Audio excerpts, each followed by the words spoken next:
Michelle, welcome to the show. I'm so excited to have you here. We actually connected at DL Sharon's event in Washington, D.C., I believe. It was the Emancipation event, and I was a speaker there last year. It was an incredible event, room full of women who were like literally ready to change the world.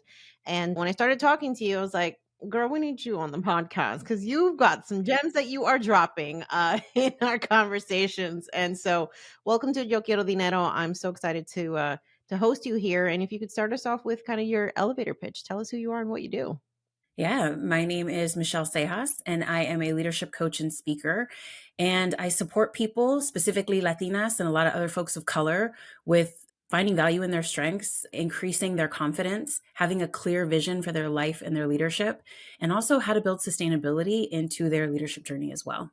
Okay. So was your intention to always be a leadership coach, or like what was the original vision and how did we end up here? I mean, the answer to that is no. Honestly, the original vision, if I take it back, is I was supposed to be a superintendent. So I'm a like former teacher, former high school principal who like did all the degrees, the certifications, the doctorate, the whole thing because I was on a mission to become a superintendent. And back in 2017, my body was wearing down. I was exhausted. I just didn't have the same passion and excitement for the work that I did on day one. How long had you been doing it up until that point? I was in K-12 for 15 years. I was a high school principal for 5. And there was a couple other, leadership journeys along the way with that. And I remember thinking like, dang, I still got like 20, 30 years ahead of me at least. And I just don't see how in the world I would sustain this. And the part that did sustain me was I really did love teenagers. Like teenagers were the best part of the job. People are always like, "Ooh, that was the fun part." Yeah, teenagers have a very bad PR reputation. They're a good time and they want to be coached. They want you to talk to them and like help them.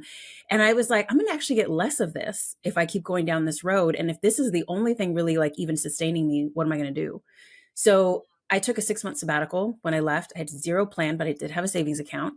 And I was like, we're just going to figure this out. And so I tell people that was my first entrepreneurial journey without meaning it to be, because people, when they knew I was free, just started hitting me up and being like, I got this extra contract. Do you want to come help me run this project? Do you want to do this thing? So I started doing a little something here and there. But the thing about it was it didn't feel purposeful. It was just a collection of a bunch of people giving me a check, which I wasn't mad about, but I was like, this also doesn't feel super exciting either. So I ended up moving into the nonprofit world, helped to open up an office in Oakland for a Surge Institute. We supported Black and Latinx education leaders with leadership development and their trajectory into and then sustaining and leadership. And that's where I was introduced to the coaching world. We brought in a bunch of executive coaches of color to support our folks. And I'm so grateful I was introduced to all this in Oakland because I got trained as a social justice focused with a bunch of people of color and queer folks coaches. I had no idea this was like a bunch of older white ladies who were like using coaching as their like second wind after they retired. So I'm so grateful for that. And then it planted that seed. At some point, I think I could build something with this, but I'm happy where I'm at right now, but just know like something could happen. And the thing that happened was the pandemic. Like that's where I found you and all your fun videos and everything that was happening. Like we were all online. I had all this time sitting at home, created a group coaching program, sold out the first cohort, and then just started my journey into entrepreneurship the second time. Wow. And here we are. That's an incredible journey and an incredible trajectory. And I want to dive into kind of where that moment was for you specifically that made you realize, like, I can't do this shit for another 20 or 30 years. Because I definitely had that epiphany, but like maybe 2 years into my career as an engineer, I'm like 24 years old. And I'm like, I got to do this shit for how long? What are we talking about here? Like, this is impossible. So, what was that moment for you that you're just like, I just can't do it? There was like a series of events, right? Because you fight it, or I fought it. I mean, what was I going to go tell my parents? Like, so after like 12 years of education and all these other things and whatever, like they were just proud of me that I was like paying my bills and doing the thing and whatever. Like, how could I just walk away from that? And so I kept having these moments where I'd be like, oh, I'm so exhausted. Oh, I can't get out of bed. But I'd power through, right? Because that's what we do. We power through, we hustle, we got that grit.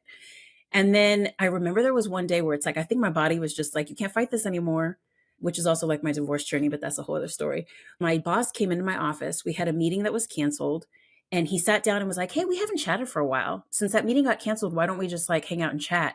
And I don't know what clicked in my brain, but I was just like, I'm not coming back next year. And he just like looked at me and he was just like, oh, it's a bad day. Let's just keep that conversation between the two of us, because he didn't want me to leave. And I was just like, no, like, and it was like once it came out of my mouth, it's like I couldn't take it back. And I said, "No, like, I think for real, we need to start," and we still had a few months before the end of the year. So I was like, "We need to start the journey and figure out what this looks like for you to replace me." And we did kind of keep it a secret between us for a while. And I think I had to like still settle into it. But it just honestly came out of my mouth at the most unexpected time. And then I went with it. Wow. Okay, so you declare this publicly. I am not coming back next year. Obviously, you put some sort of plan into place to facilitate that. You mentioned saving up some money. So take us back to like the strategy behind giving yourself that sabbatical period. Yeah. Well, first of all, I was kind of like, I got to start telling people about this. And I think I tell people like there was something in my body that just settled into it when it happened. Other people were more scared than I was for me. And people were kind of like, well, what are you going to do? No, you just don't want to be at the school site anymore. Go become a district director. Go become, and I was like, no, but that would be worse. Like, I don't want to do that. Like, so I need to figure out something else. But a lot of folks who are in K-12 education rarely leave, right? You get your tenure, you lock in, or you get an admin position, you lock in, you don't leave. You got your pension, you got all your things. Totally. And so when I started saying it, I think a lot of people also were like, I can't wrap my head around what I would do outside of this. So how will you figure this out? And so people were sending me job descriptions, they were sending me all kinds of stuff. And I just kind of kept thinking, like, why is everybody else so much more scared than I am? Like, what I can name now that I think I couldn't at the time was like, I had this level of confidence because I got me. I will figure this out. If all else fails, they're always looking for educators. I could just come back. And so I was like, there's no reason to freak out because there will be a job waiting for me if I realize a few months from now, like this was a mistake. So I remember telling my parents, and I'm so thankful that they did not freak out. But I remember my dad, I'm like telling this whole story. I had planned a 3-week trip to Europe. I'm like, I'm just going to go to Europe. I'm going to be like at a coffee shop. I'm going to figure it out. And my dad was like, ¿Qué quiere decir find yourself? And I was like, I don't know, but when I figure that out, I'll let you know. They were supportive and they were just like, go with it. So I think it was helpful that they were kind of grounding in that, even though a lot of the professional folks were like freaking out on my behalf. That's hilarious. First of all, I would have thought it was the complete opposite because, when y'all are in the trenches together, I'm sure there's a lot of shit talking like, oh my God, I hate this fucking job. I can't do this no more. Right. So it's like much easier to expect that like that level of understanding or commiseration will come from the folks who are actually going through the journey with you versus your like traditional Latino parents that are just like, what are you talking about? We don't do eat, pray, love journeys here in this culture. We don't have the luxury for doing this shit. So I love that they were not necessarily understanding, but supportive. We love that. And that's advice to like any parents that's listening to this. You may not understand why your kids want to do what they want to do, but they're not really asking for permission. They're usually just asking for your understanding and your support. So you have this 6-month sabbatical. What are some of the like initial epiphanies that make you realize like, oh, entrepreneurship like could be my thing? Were you ever thinking about that like in the past before this? Never. I mean, my thought was I'm going to leave, I'll take this little break, and then I'll just fill out an application for another job and move into another job. So when people started hitting me up, like I remember I called this guy who I knew who had started his own business because he had lost his job he was in my doctoral program with me. He had lost his job the last year. And so he was like, you know what? I'm just going to like use this year to finish writing and then like I'll figure it out. And he had become a strengths finder coach. So when I started getting people calling me, he was like the one entrepreneur I could think of right away. I called him and was like, can we grab lunch? And he explained everything about EIN numbers, getting my business license and insurance and all. And it was just like stuff that I just would have never thought of was not my world. And so he really kind of walked me through in one lunch, like do these 5 things to at least be able to get paid. And then like you can figure out the rest of it from there. So I remember I started saying yes to things with no plan. I did not have an EIN number, nothing, but I was figuring it out as soon as somebody would say, can we bring you in? And so it was a nice balance of getting to play around with a lot of different things. And I honestly, at one point, I sent an email out to a bunch of folks and just said, I'm a bomb free intern. Like, here's my resume. I just want to know what life looks like out of K-12. Anybody who will let me do something with them, I'm happy to do it. And some folks, I did stuff for free. And some folks were like, I got money, I can pay you to do this. And so it was a mix of both until I figured out where I wanted to land. I love it, y'all. And if you're listening and paying attention, there is power in what Michelle is describing. And there is money to be made in your network. Okay. And oftentimes when you're struggling in business, It's because you're not talking to enough people. You're literally not telling people like what you're doing, what you're good at, what you can have to offer. And so just opening your mouth and literally telling people like what is going on can absolutely be the thing that like launches you into entrepreneurship and you don't even realize it. Okay, so you basically immerse yourself in the world of folks who are doing things outside of the traditional education field, and you land on leadership coaching. For folks who don't know, what the hell is leadership coaching? So I will say, specifically thinking about folks of color, because that's mostly who I coach, we are hard workers. We go out there, we care, and especially in the education nonprofit space, we care so deeply about the missions of these organizations we work for. So sometimes we get promoted just because we're really hard workers. But if you're aspiring to become the executive director, the person who sits in the C suite, you're the CEO of this national nonprofit, whatnot, there are very tactical things you have to learn that we don't get taught along the way. And a lot of times we may not be sitting in the seats where those things are happening, where we can even observe and start to absorb it because we are out there running the campaigns, doing the things out on the streets that are not necessarily putting us in the room where strategic planning is happening, where budgets are being discussed, where we get to kind of see how negotiations happen. And so, what I realized in the nonprofit work I was doing in the Bay Area was we would run 360 reports for them at the beginning of our time with them. So, we ran a year long fellowship with them. And then at the end, 100% of the time, the top five things that people saw in them was hard worker, mission driven. The bottom five were all the things you need to get into the C suite. So that was kind of my first like, oh, we need to be very thoughtful here about not just holding space for leaders of color to be able to talk about their experiences, which is super important. But if we actually don't bring in a negotiation expert, if we don't bring a finance expert and all these people to teach them these things, they're always going to have this ceiling that they just can't get past. And so that's kind of where I started to realize this. I started collecting a lot of data, started seeing what, because I kind of became this like headhunter, so to speak. People will call me all the time. I had this roster of bomb black and brown people in the Bay Area, and I would regularly get calls. We need somebody to fill this ED spot. We need somebody to fill this development spot. And I would be able to tell them, like, here's what I can tell you, and here's where people have gaps. Are you willing to step in and help them? And a lot of times they'd say no. So now in the space that I'm in now, it's I'm helping people who can advocate for themselves. Most of my clients, their job pays for it. If you're telling somebody you want them to get promoted in the next year, great, then ask them to pay for you to have a coach to make sure you have the skill set you need to move into that role. And I'm helping them with the emotional part of it all and being self-aware of how they're showing up in the space and how they're actually holding on to a lot of what's, past traumas that show up when you start moving into leadership, and the technical of how to navigate a lot of this stuff that nobody else is going to sit down with them and really help them navigate and unpack together. I love that. What would you attribute as the source of your own leadership skills? Were you taken under somebody's wing? Did you have people kind of adopt you as a mentee? What was your process?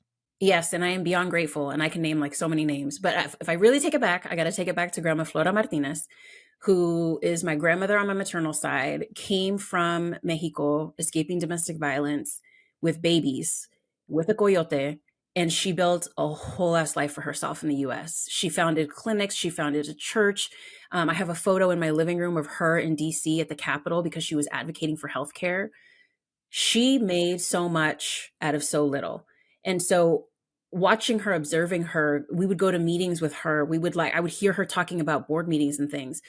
There was that little piece that was just the, kind of like the osmosis where she wasn't teaching me, but I was watching and absorbing so much of that. And then professionally, I'm very fortunate that I started as a bilingual education teacher. So I was with a bunch of other Latinas. We were a bunch of bilingual education teachers. My principal was a Latina. So there was not the experience other folks have of being seen as not so great. We were all very supportive of each other. We all were able to see each other's genius. And so I just had a collection of Latinas who were like, hey, you should apply to be a vice principal. And I was like, what? Because I was not the original plan. But I was like, well, she thinks I can. I'll try it. And then I did it. And then another Latina calls. Hey, there's this district level position. What the hell am I going to do at the district office? But if she believes I can do it, maybe she knows something I don't. So it kind of started with a bunch of people who would name for me, these are really strong skills that will help you to sit in this seat. And I just kept trusting them until eventually I got to a point where I could trust myself and be like, I got this. But I'm thankful that I had a bunch of Latinas around me who kind of kept saying, you got this, you got this. And they were naming for me the things that were going to help me to be successful as a leader. And I trusted them. That is a very powerful testament to the power of community and the power of your network, because I think it's an underappreciated utilize resources, especially in communities of color. I think there can be sometimes this perception of you don't want to help other people because they might surpass your own success. And it's that crabs in a barrel mentality. But I find oftentimes that that's sort of like an ingrained stereotype versus like actual reality. I do believe, especially women of color, are just so generous with their resources, with their time. And you have to just like curate the spaces that are going to allow you to feel that support, especially if you find yourself increasingly at levels where you are the only person of color in the room or the only woman. Because it's very easy to kind of talk yourself out of these leadership opportunities when you don't see yourself represented. Completely. And to what you said earlier, I still got all these people on my Rolodex. I was just at a conference a couple weeks ago. I mean, it's been now, gosh, like 8, almost 10 years since I left K-12. Still, if I'm in town, I'm gonna hit hit them up, "Let's have dinner. Tell me how things are going in your world." And I'm still that I am that trusted confidential space for them to give me the real. And also on the flip side, I keep them aware of what I'm working on because then they're like, "Oh, have you been to this thing?" One of them was like, "I'm going to this conference, you should come. You'll go to all the" because she is a superintendent now. She's like, "You'll come to the VIP parties with me." I got in my car, drove myself to Long Beach and was there with her and like was just tailing with her to like all the different things and talking to people and engaging. So if we can get more of us here, we're going to support each other. It's not that then we become unneeded because another Latina jumped into the space. I love that. So, Michelle, it sounds like you don't have any issues redefining yourself, pivoting, becoming different versions of yourself. And I think that is an area where at least a lot of the clients that I work with as folks who are trying to like start side hustles and businesses and find like how they can repurpose their skill set. There's a lot of this imposter syndrome that comes up of like, "Oh, but I've done this one thing my whole life. How the hell could I possibly change?" What's your advice in that arena to really be able to give yourself permission to pivot? I mean, I think of it not so much as like pivoting as much as evolving because I feel like when I go through this, so like purpose has become a big thing for me because what came became super clear for me during that 6 months was this is what you are meant to do. And just because I didn't move straight into entrepreneurship after that and went into nonprofit before, if I look back from teacher to administrator to nonprofit world to now, there has been a thread the entire time of what I'm really good at that has always existed in some way. So I think for a lot of us, it's just that we don't ever pause to say, like, what are the things I'm really great at? And how does that keep showing up? How do I get to show up that way more? What are the things I'm hella passionate about that I get super excited about that just I don't get to do enough of it? If I could do more of it, I would be even greater at it. So I really think a lot of us are always in some way living in our purpose. It's just a matter of is it 5%, 10% of how much you actually get to show up in the world, or can it get up to 100% of how you show up in the world? So I think for a lot of folks, if they could really sit, unpack, and really start to ask themselves, what am I great at? What am I super passionate about? What do I value the most? It would just be evolving that into the next thing, not having to completely create into something else. I mean, because something I will say coming into this entrepreneurial world, I mean, and especially in 2020, there was a bazillion business coaches out there trying to tell everybody what to do, how to do it. And I've worked with a variety of them. And there were some who, when I started working with them, were trying to define my business for me. And I was like, I could listen to them and I'm sure I could make money, but it doesn't feel right in my soul. And that doesn't feel like longevity. So a lot of times I think we also know intuitively if something is a fit for us or not, but sometimes we force ourselves to do the thing that's not because it's what everybody else told me to do. So I think it's really how can you get really clear on what your purpose is and then you can figure out how to monetize that, get a job around that or whatever the thing is.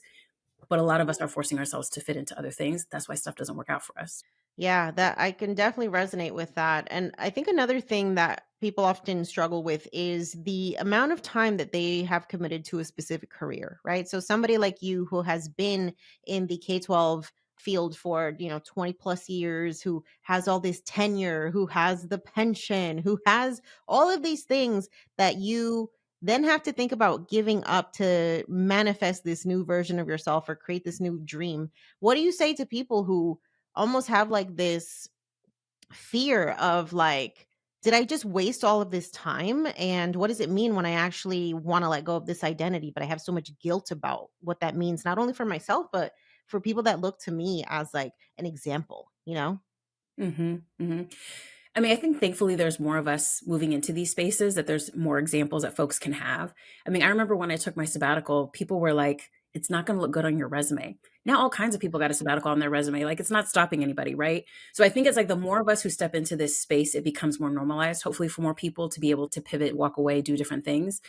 But I would say ultimately, it's not that you're again, like you don't have to give it up. There's something that was working there. So I actually did a workshop recently for Women's History Month with a room full of professional women. And I was like, let's actually unpack our identity. Like, what the hell does authenticity mean? It's one of these words we keep throwing around. What does that mean? And I took them through an exercise of naming every identity they've had from like the young you, the thing that your parents still call you, your family still thinks about, to the professional you, to all this. And I want you to actually consciously start to sift aside. This has been great. I honor it. I'm moving it aside. I'm moving it aside. This gets to stay. And then I get to build the new thing. And I'm still a teacher. It's just that now as a speaker, I'm teaching a room full of 300 women who are professionals as opposed to a classroom full of students. I still think the same way. I've got an objective. I've got my lesson plan. I've got my visuals. I've got activities. I'm still a teacher. I just changed the context in which I do it. So, how can you take the parts of yourself that you have been great at your job? What's the new context you get to put it in? How does it just get to look different? I'm still a principal. I'm still an executive director. It's just now as entrepreneur of my own business, but I'm using the same skill sets, the same thoughts that I used to use back then. Absolutely. Those quote unquote soft skills, right? When we talk about things like leadership and critical thinking and communication, all those things are transferable across a bunch of different industries. So it's almost like you have to separate yourself from the title and look at the actual skill set. What are you good at? What is your zone of genius? And how do you like repackage that into a different industry, into a different format so that you're still doing the thing that you love and the thing that you're great at, but you're also not doing it in an environment that is necessarily depleting you, underpaying you, overworking you, burning you out. Because that's not the goal, right? 100%. I mean, I always tell people, I want you to write your dream job description with no title on it. During that sabbatical, I kept writing and writing and writing. And eventually I started kind of organizing themes. And I had 5 themes that I was like, whatever job I go to next, this is the job description. I got 90% of it when I went into the nonprofit world. And it was because I was super intentional and thought about it. Like these other people who are like, I work in nonprofit world and I make $30,000 and I work 200 hours a week or whatever. That was not my experience. But I crafted very much, this is the dream. It just happened to be in that industry where I went to next. Wow. I love that. It speaks to the intentionality of making the next move, not just like following up the checklist of life, which is something that you also talk about too, right? So I know we've spoken offline about this concept, which you call the first gen dilemma, where many of us are the first to go to college, the first maybe to get their master's, the first to work in like quote unquote professional environments and work our way up the corporate ladder, make a bunch of money, buy the house, white picket fence, have the family, and you have an existential crisis somewhere around the age of like, 35, 45, and you're like, what the fuck am I doing with my life? I believe it's called a midlife crisis, but I do honestly think that there is like a different level to it from the first gen perspective because there's so much weight of the expectations and the sacrifices that have been given to you in order for you to quote unquote manifest the American dream. And oftentimes we achieve it or what we think it is, and we find ourselves completely fucking miserable. So, what do we do, Michelle? Because I definitely found myself, I feel like my 30s were a literal decade of deconstruction of everything that I thought I wanted, had to get rid of that shit. And now I'm entering 40 with just like a completely different life than what my parents thought I was going to have, what I thought I was going to have, but feeling so aligned in a way that like following that checklist never actually hit for me. Girl, in my 20s, I was married and thought I was going to be a stay-at-home mom. That shit did not obviously happen. Then I thought I was going to be a superintendent. That didn't, I think I've also learned like 5-year plans are not the thing, right? I hated 5-year plans in the corporate world. I was like, yo, I'm not even trying to be here in 5 years. What are we talking about? So so I'm 45. I would like to think I'm in mid-year right now. So I think we're starting to have like quarter life crisis. Like to your point, we did all the things we got through college. I'm like now like 25, just started this career, and I'm like, whoa, this is not all the things I thought I was promised. I mean, I will say, even when my first week teaching, I had kind of a rough group of students, and they were taking me through the ringer. And I remember calling my dad, and I was crying, and I was like, I don't think I can do this. And my dad was like, you did not just finish college to quit a job a week in. And I remember I was like, okay. It was a very different response than when I said I was quitting my job. So obviously my parents also drew some more trust in me as well. But I think that so many of us just we know how to follow rules, and that's part of our K-12 system, right? Like, it's just like we follow rules, we do the thing we're told to do, and like it'll all work out. But I'm going to tell you, because I did a ton of research on this, there are tons of schools in higher income areas, predominantly white communities, where there's no desks in a row, there's no worksheets, there's no nothing. It's all project based learning where these kids are learning how to be CEOs in kindergarten. My dissertation is literally research from the 50s and 60s. So this is not recent, like, this has been happening. And then they compare that to what you see in kindergarten. So starting in kindergarten, and what we see, we are taught, if we grew up in lower income areas as folks of color, that we follow rules, we fill out worksheets, we are taught to be employees. These other schools that are in other communities, they would not stand for that. Those kids are taught to play, to be tactile, which essentially teaches them how to become entrepreneurs, creative, inventive, all those types of things. So we've done exactly like, so no blame to us. We've done exactly what the system, what society has taught us to do. But thankfully, we are new generations of folks of color, of Latinas, where we actually can be like, whoa, but I'm not going to do this for the next 50 years. And I think before it was just like people just kept doing it. So I think there's a lot of us who, yes, are still in that unfortunate K-12 system that teaches us just follow the rules. But so many of us now have so many more examples post that life of how that can actually lead you to 10 other things. It doesn't have to just be one career, one way that you go. So first gen, we just don't know. We follow the rules, we did what we were supposed to, but thankfully we now have many examples on the other end. It's okay. I'm glad you got that degree. It'll still be good for you, but it may not look like what you thought it was going to be from year to year in one job. I love that. I really have like had to embrace this idea that I'm going to be many different versions of myself, which I don't think was an idea that I was taught at all in school. It's kind of like you got to figure out what you're going to do at 18 and then pick the degree that corresponds with that. And that's what you're supposed to do with your entire life. So, this narrative that you're allowed to evolve is still, I think, very new concept, especially for us who come from first gen backgrounds. Yeah. I mean, my parents didn't get that opportunity, so I didn't see it from them, right? If anything, I feel like they're in awe. They can't describe to, they tell me all the time, we don't know how to tell people what you do. And I'm like, just tell them my bills are paid. That's all that matters. But like, they still can't even wrap their head around what they see happening with me. So, what do you currently do now to help your clients get to that next level when it comes to their leadership skills? What does that actually look like on a practical level? I can give you a couple examples. I've got a CEO who, Latina, she actually took a sabbatical, left K-12 system for a little bit, thought she wasn't going to come back, but she did. And when she did come back, she was like, but I want to do it different. So the work that we're doing together in our coaching space is helping her to stay grounded in the vision she created for herself and her leadership, and not letting the system force her back into who she was pre her sabbatical. So when she is navigating her board, we're having conversations around, how do you show up with your board members in a way that lets them know, no, I get to set the agenda here for myself. I'm not going to contort and change myself to fit what you all think, which is typically how many of us would navigate those types of spaces. So, new ways to navigate board engagement. I have another Latina I'm working with right now, and she is being promoted up into a new statewide director role. But she had some stuff where she wasn't doing so well talking and managing people, because a lot of us are not taught how to manage people.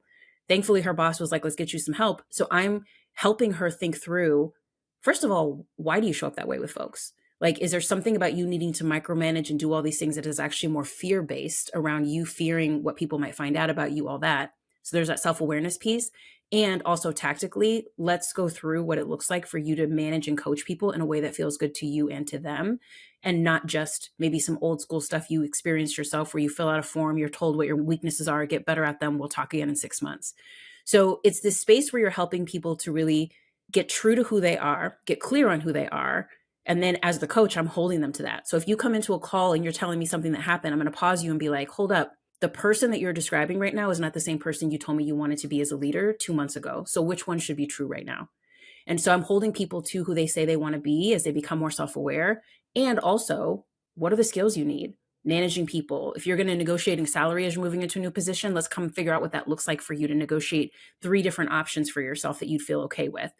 So I feel like it's really holding space for a lot of us to become aware in ways where we don't want to lead like the people who led before us or who taught us what leadership looked like. And then also, I want to be able to have the skills I need to succeed and be able to sustain here.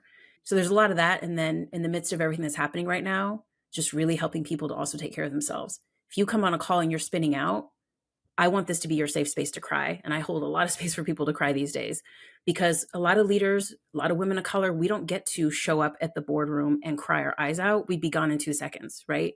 We don't get to do that with a lot of people. So come with me. I want to hold space with you. What are all the things that you're freaking out about? You're nervous about? Maybe it's some personal stuff that's getting in the way of your leadership journey. Also, if you need to cuss somebody out, come do it with me because you can't go cuss them out, but you can come cuss me out. I'm not going to be offended. And then I'm going to help you come down from that. So it's also a lot of like helping people navigate the emotion, the nervous system stuff where like a lot of times as a leader, like you are freaking out. And it's a space to also just be able to reset yourself before you move into the next thing. I love that. I love the space that you're creating, Michelle, and I love the community that you're building because there is that level of just like emotional support that folks that find themselves in these roles need. And so I think folks are definitely going to be inspired by this conversation, going to want to find out more about you, how they can work with you. Tell us where we can find you. Well, you can find me at michellesejas.com. That's my website that's got all the things. And then on socials, you can find me on Instagram at Thriving Chingona and on LinkedIn at Michelle Sejas EDD. And I also have a weekly letter that I put out where I share a lot of the things that I see a lot of Latinas navigating in leadership space, whether it's from the workshops that I'm holding or through one-on-one coaching. So that's your place to be like, I'm not alone.